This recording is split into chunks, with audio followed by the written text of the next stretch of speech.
I buried my wife on a gray morning that refused to move. The kind of sky that doesn't weep, doesn't break, doesn't offer relief. It just hangs there, low, heavy, pressing down on everything beneath it. People spoke around me that day. Words like strength, loss, time heals. I nodded when I had to. I shook hands. I accepted condolences from faces that blurred together into something shapeless and hollow. But I remember one thing clearly. The silence after they all left. That silence stayed. A year passed, but it didn't feel like a year. Time didn't carry me forward. It dragged me across something rough and unyielding. Every room in the house still held her presence like a ghost that refused to fade.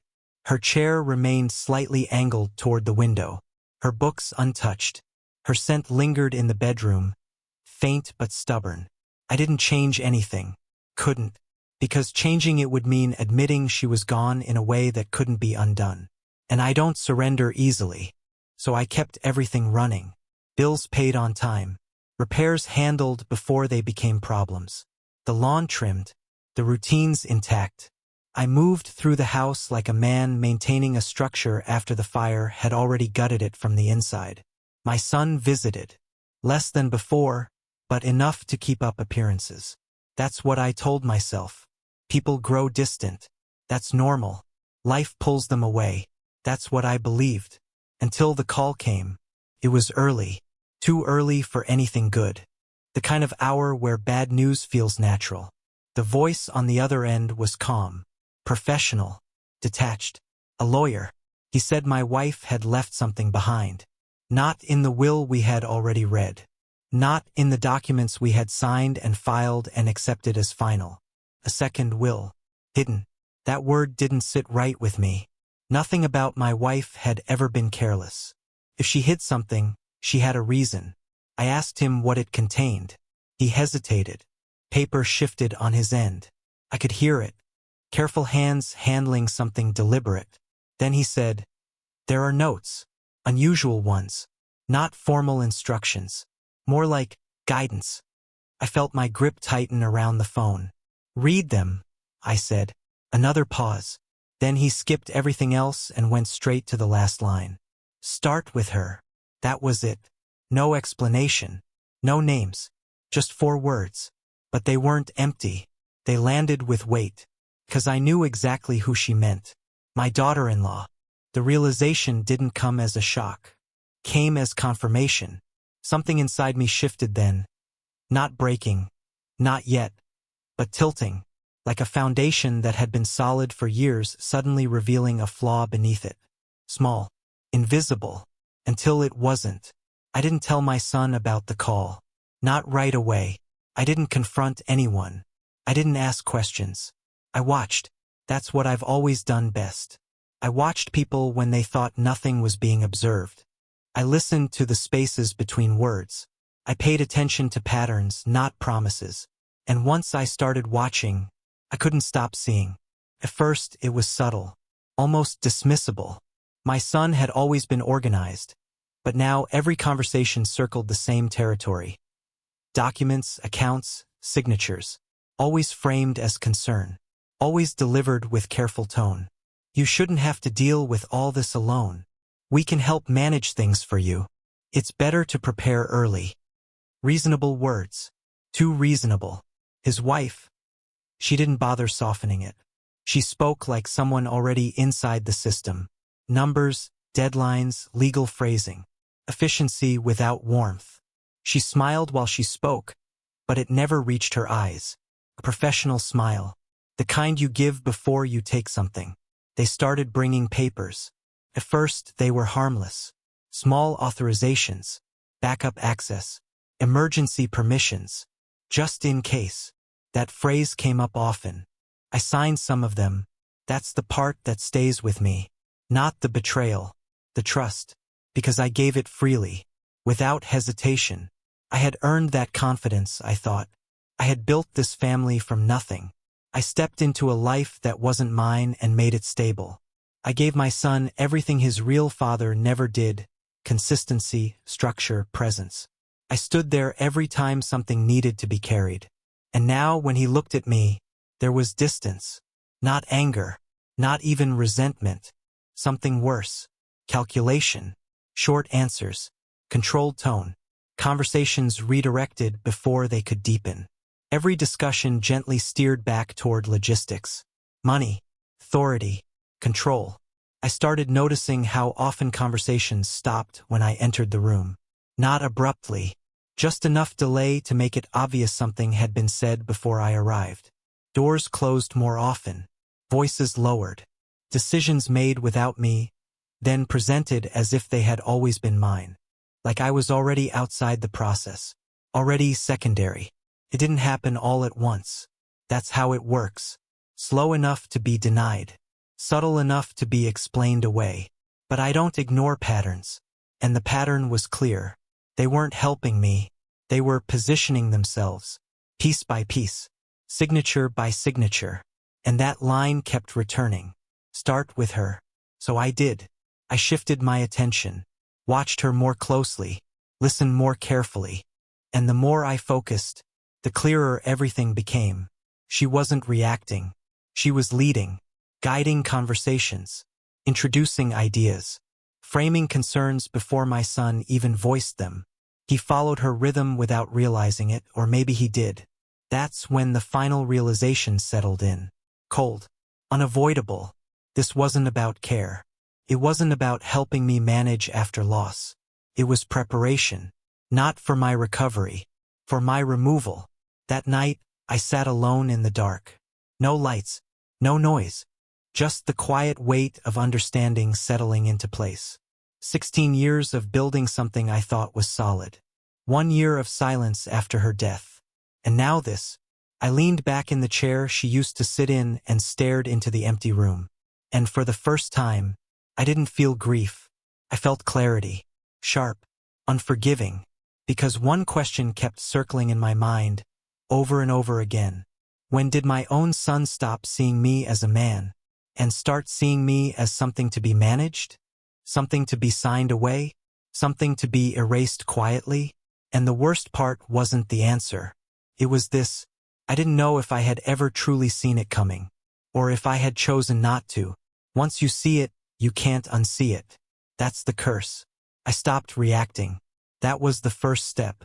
I stopped asking questions, stopped offering opinions, stopped correcting anything they said. I became quieter, slower, easier to manage. They noticed. Of course they did.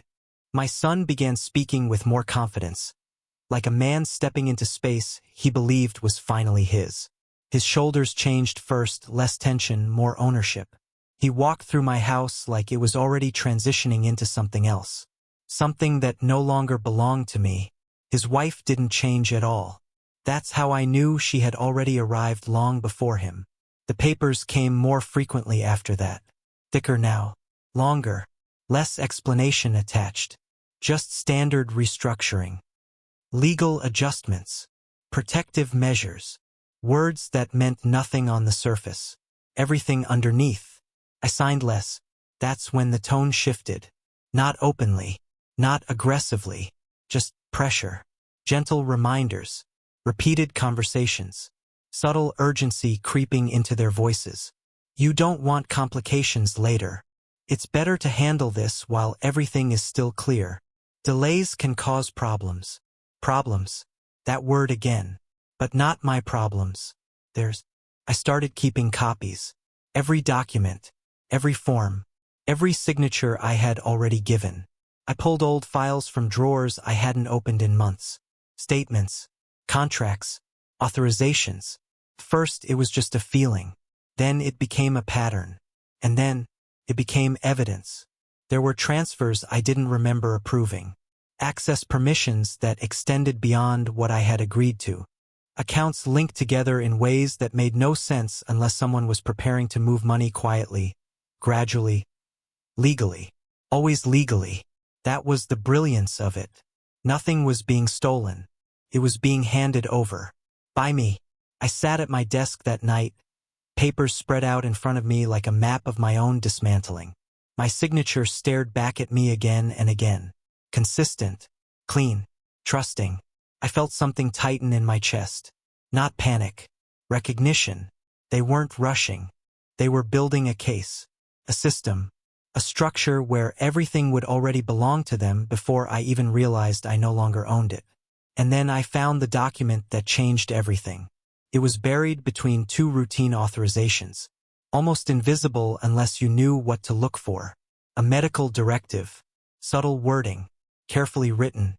It referenced future evaluations, cognitive assessments, recommendations from trusted family members.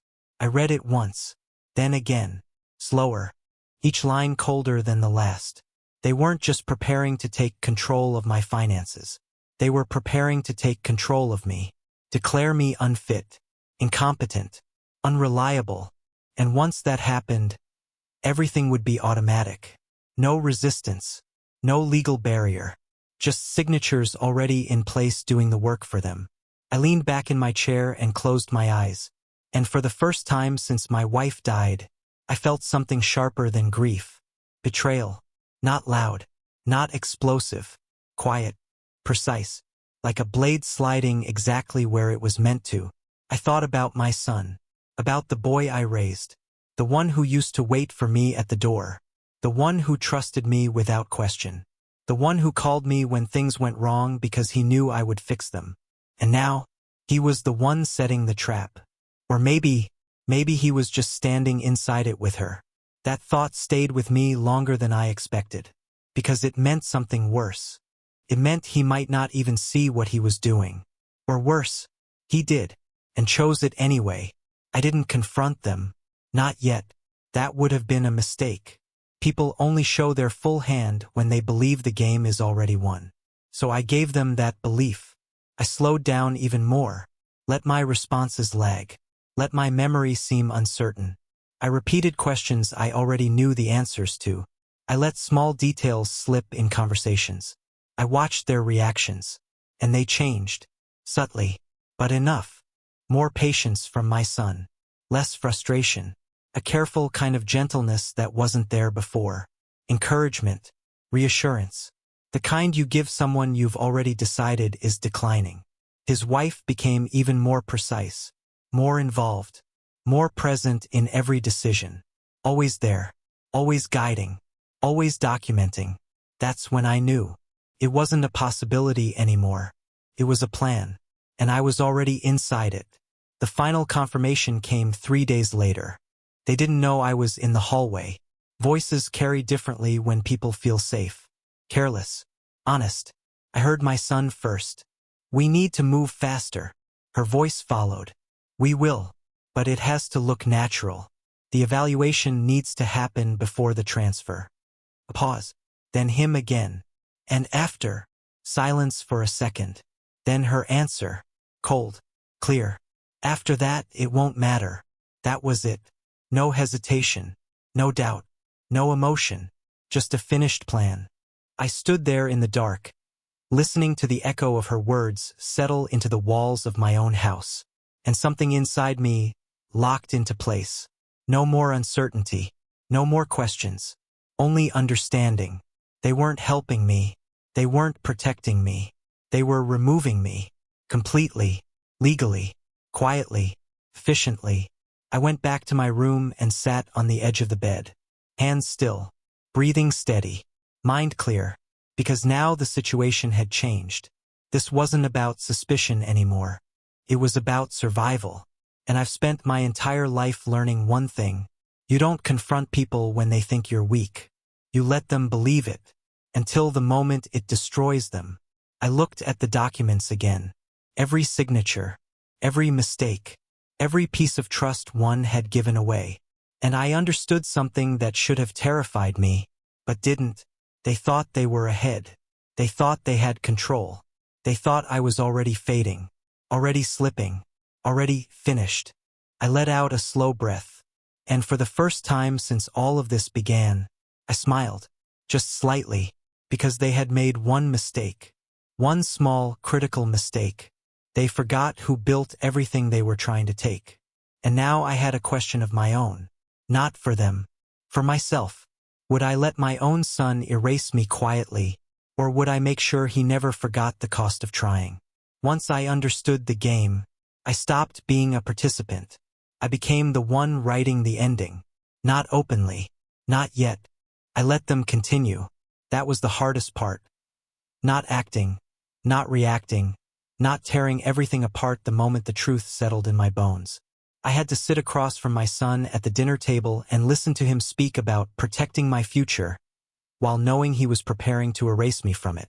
I had to watch his wife smile as she placed documents in front of me. Her voice soft, measured, controlled. Just routine. Nothing about it was routine. Everything about it was calculated. So I changed my approach. I became weaker. Not physically. Strategically. I slowed my movements. Let my hands tremble just enough when signing papers. I asked them to repeat things. Forgot small details on purpose. Misplaced keys.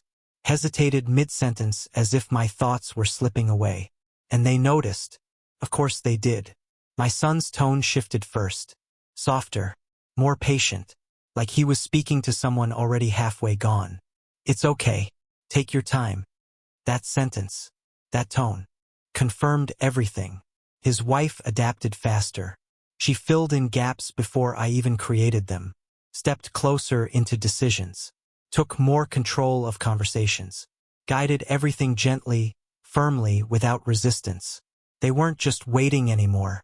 They were accelerating. Exactly what I needed. Because people make mistakes when they think the outcome is guaranteed. And I was counting on that. I started collecting everything. Quietly. Copies of documents. Digital backups.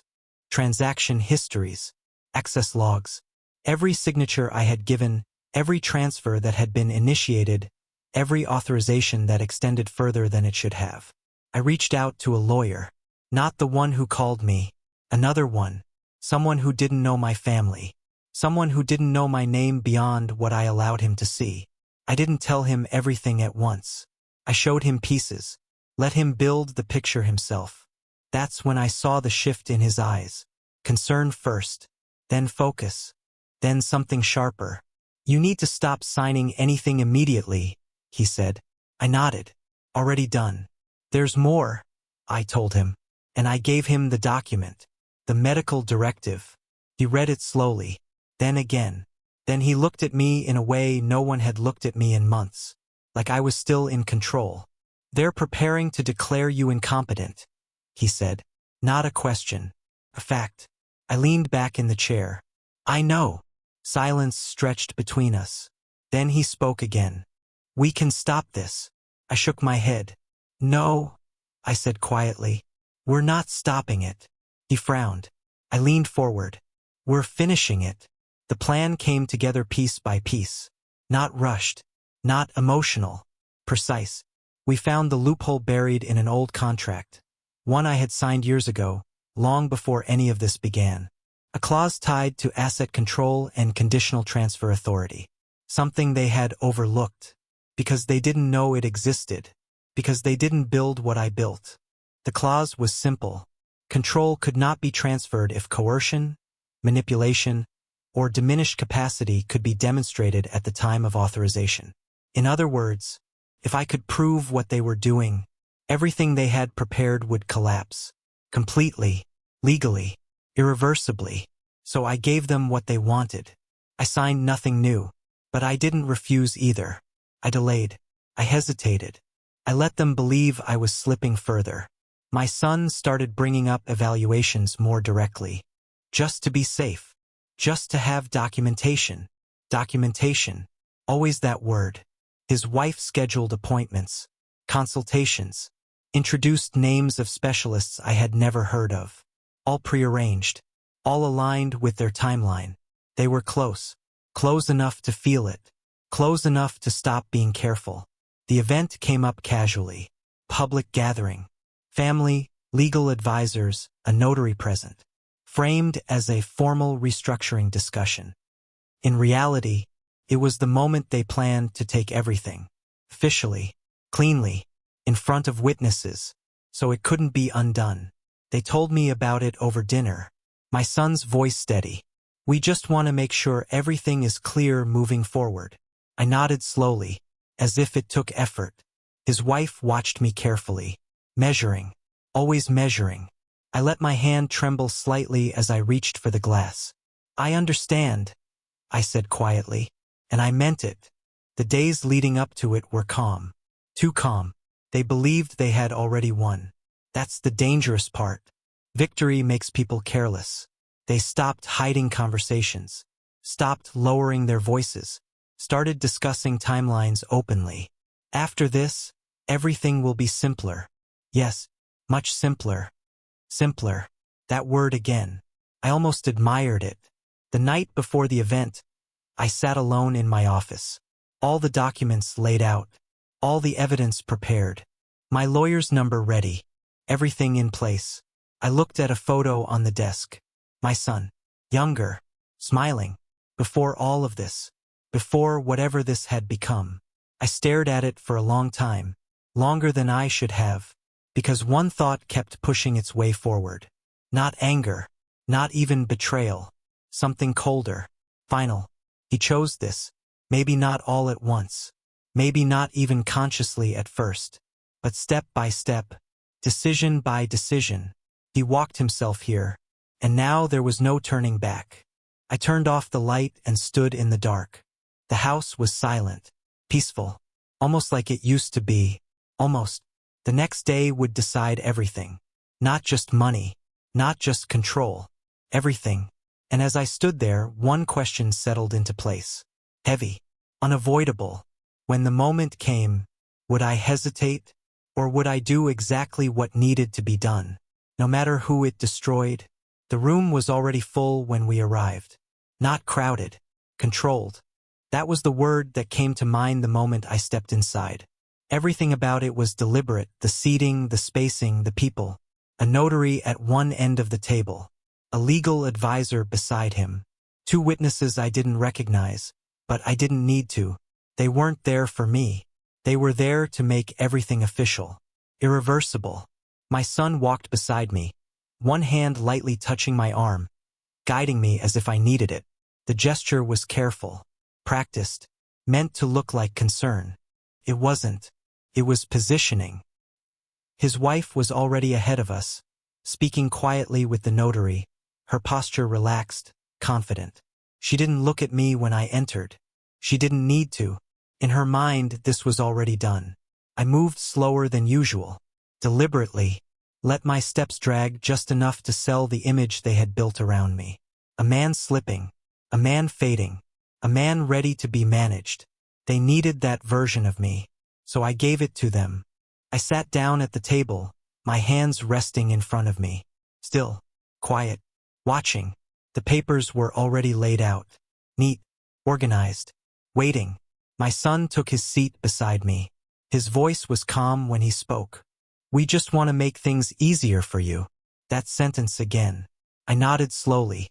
I understand. And I did. Better than he realized. The notary began speaking. Formal tone. Legal phrasing.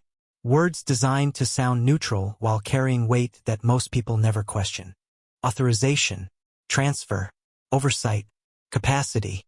Each word landed exactly where it was meant to, building a structure around me. A structure I was supposed to walk into willingly. I let my gaze drift slightly, as if struggling to focus. Let my fingers twitch just enough to suggest instability. I saw my son notice. Saw the brief flicker of satisfaction in his eyes before he hit it. That was the moment.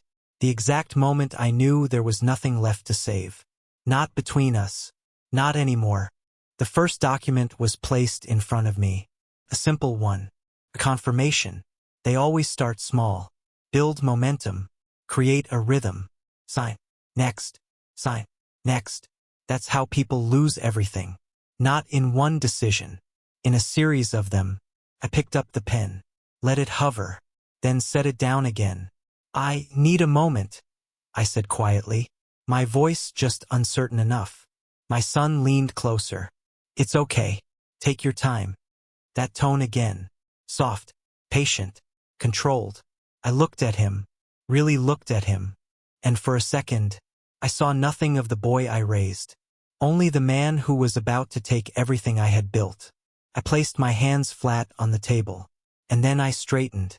Not slowly, not weakly, Clean. Controlled. The room shifted. You could feel it. Subtle. But undeniable. My son noticed first. His body stiffened slightly. His wife turned her head. Just enough. Curious. The notary paused. Waiting. I reached into my folder. Not the one they gave me. My own. And I placed the first document on the table. Then another. Then another. The sound of paper against wood echoed louder than it should have. Because it wasn't just paper. It was weight. Truth. Evidence. I won't be signing anything today, I said. My voice was steady. Clear. Not a trace of hesitation. The silence that followed was immediate. Heavy. My son blinked. Once. Twice. Confusion first. Then something sharper. What do you mean? He asked. I slid the documents forward. Everything you need is right there. His wife moved faster than him. She reached for the papers. Started reading. And I watched her face change. Not dramatically. Not openly. Just enough. The confidence cracked. These are copies, I continued. Every authorization. Every transfer. Every document you had me sign. I tapped the top page. And the ones you didn't explain properly. The notary shifted in his seat. Uncomfortable now. Good. He should be. My son's voice hardened. You're misunderstanding. No, I said, cutting him off. I'm understanding perfectly. That stopped him. Because I had never interrupted him before. Not like that. I leaned forward slightly. Just enough. There's also the medical directive, I added. That one landed harder. His wife's head snapped up. Too fast. Too reactive. Confirmation. I held her gaze. You moved too early with that one. Silence again. Thicker now. The kind that presses against your ears. My lawyer has everything, I said calmly. Including recordings. That wasn't entirely true. But it didn't need to be. Truth works better when it feels larger than it is. He's already reviewed the clause tied to asset control under coercion and diminished capacity. I let that sit. Watched them process it. Slowly. Painfully. The notary cleared his throat. I think. Perhaps this meeting should be postponed. Of course he did. Because now there was risk. And people like him avoid risk at all costs. My son stood up abruptly. This is ridiculous, he said. You're overreacting. We were trying to help you. I looked at him. Calm. Unmoved. No, I said quietly. You were trying to replace me. That hit. I saw it. Right there. Behind his eyes. For just a second. His wife spoke then. Finally. Her voice controlled again. But tighter. We've done nothing illegal. I nodded. You're right. That surprised her. Because she expected resistance. Argument. Emotion. I gave her none of it. But you did enough. I tapped the documents again. And that's all it takes. I stood up. Slowly this time. Not for them. For me. To feel it. The shift. The control returning. This meeting is over, I said. Not to them. To the room. To everyone who came to watch me be erased. And then I turned to my son. Looked at him one last time. Not as a father. Not anymore. As a man. Facing another man. You should have just left me alone, I said. Quiet. Final. I walked out without waiting for a response. Didn't look back. Didn't need to. Because I already knew what was happening behind me. Confusion. Panic. Collapse. And as the door closed behind me, one thought settled in my mind. Clear. Cold. Unshakable. They didn't just lose control that day. They lost everything they thought they had already taken. So tell me, when someone you raised tries to erase you, do you still call them family? Or do you finally see them for what they chose to become?